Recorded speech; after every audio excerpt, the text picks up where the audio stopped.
La Guinée équatoriale suspend la construction d'un mur à sa frontière avec le Cameroun. L'érection de cette infrastructure est à l'origine de brouilles diplomatiques entre les deux pays depuis quelques jours.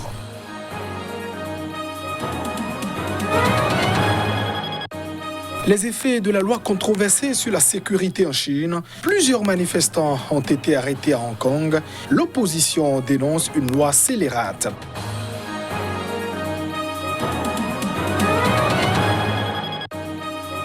Et puis le monde du sport est gorgé de violences sexuelles. Près de 180 personnes sont mises en cause dans des affaires présumées de violence, des révélations qui interviennent après plusieurs vagues de dénonciations en France.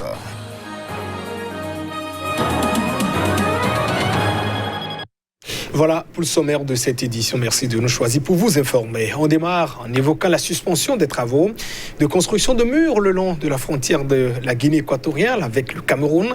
L'information a été rapportée par le ministre camerounais de la Défense en marge d'une rencontre avec son homologue équato-guinéen. En juillet 2019, Yaoundé avait accusé la Guinée équatoriale d'avoir commencé à construire un mur à sa frontière, ce en empiétant sur son territoire. Mais Malabo avait démenti cette information. Il y a quelques mois, les tensions avaient été ravivées quand Malabo a entrepris la construction de miradors au même endroit. Mardi, suite à une rencontre de 2 jours avec son homologue équato-guinéen, le ministre camerounais de la Défense a fait part de la suspension de ses travaux. Le ministre équato-guinéen a, à son tour, fait une déclaration sans évoquer le mur dont son gouvernement a toujours nié l'existence.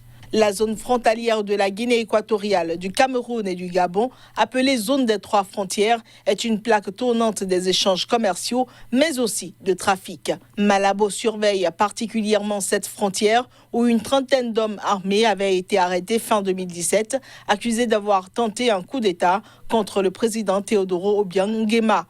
Des habitants équato-guinéens le long de la frontière avaient constaté le début de la construction du mur à l'été 2019, mais affirment désormais que les travaux ont cessé depuis plusieurs mois et n'ont jamais repris. De nombreux Camerounais tentent leur chance de l'autre côté de la frontière, en Guinée équatoriale, attirés par les opportunités créées par la manne pétrolière de ce petit pays. Au Malawi, le nouveau président s'attaque à la corruption dans le secteur public. Lazarus Chakwera a ordonné la dissolution des conseils d'administration de plus de la moitié des 100 institutions et entreprises publiques du pays suspectées de mauvaise gestion. Le nouveau président du Malawi, Lazarus Chakwera, a ordonné la dissolution des conseils d'administration de plusieurs institutions et entreprises publiques du pays suspectées de mauvaise gestion ou de corruption.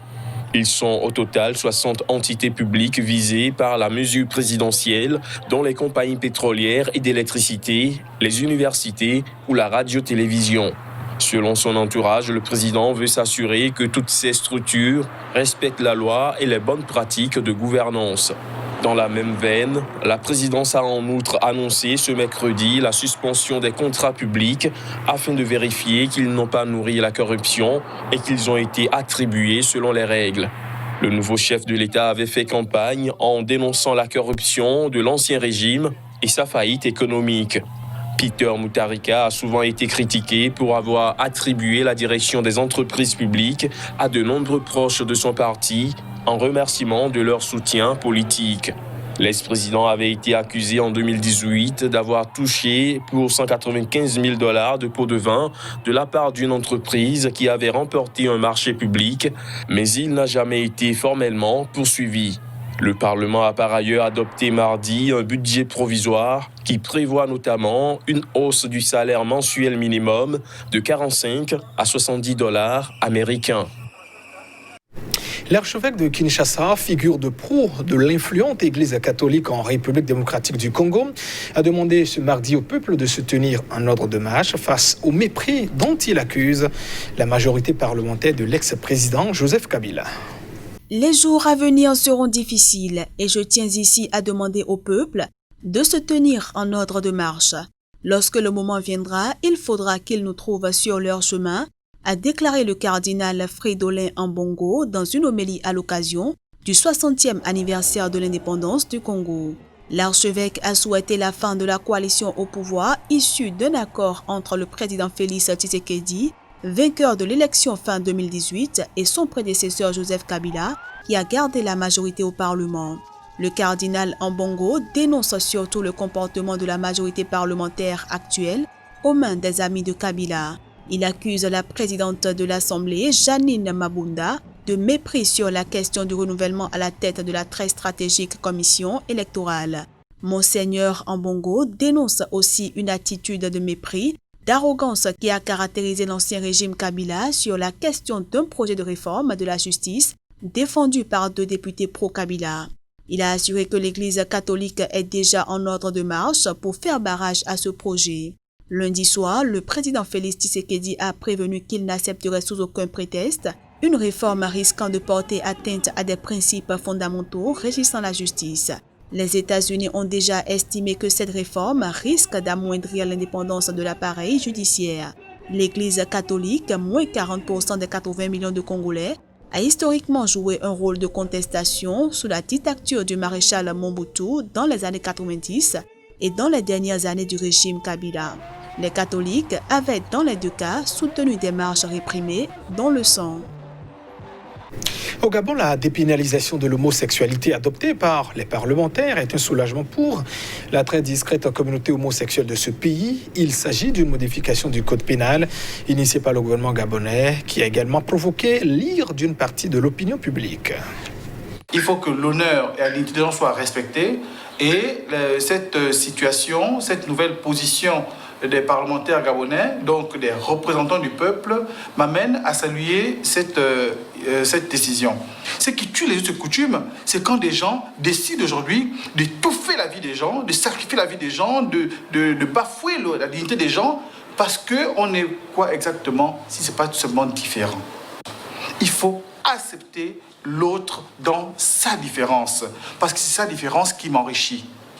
Nous avons besoin de la vie au Gabon et nous savons que l'homosexualité, c'est une porte au sida, c'est une autre pandémie.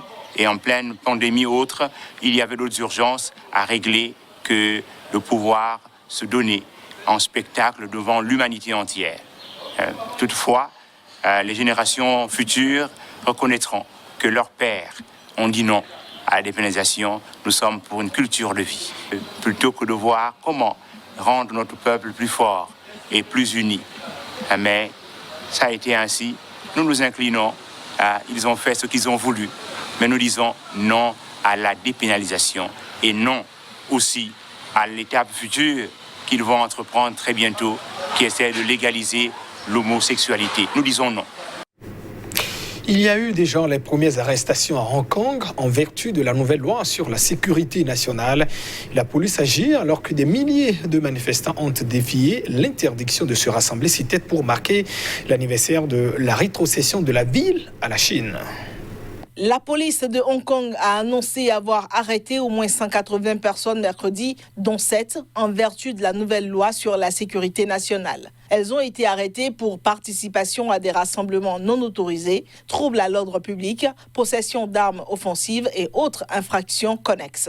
Quelques heures auparavant, les forces de l'ordre avaient annoncé avoir interpellé un homme qui tombait sous le coup de la nouvelle loi. Il avait en effet posé sur un trottoir un drapeau noir avec les mots « Indépendance de Hong Kong » en chinois et en anglais.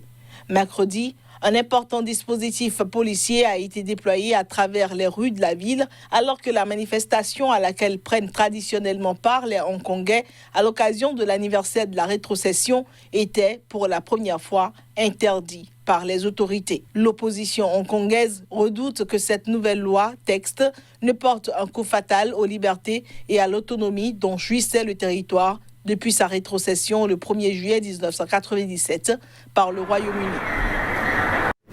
Près de 180 personnes sont mises en cause dans des affaires présumées de violences sexuelles dans le monde sportif. Une information qui tombe plusieurs mois après une vague de dénonciations d'agressions sexuelles dans le monde sportif en France.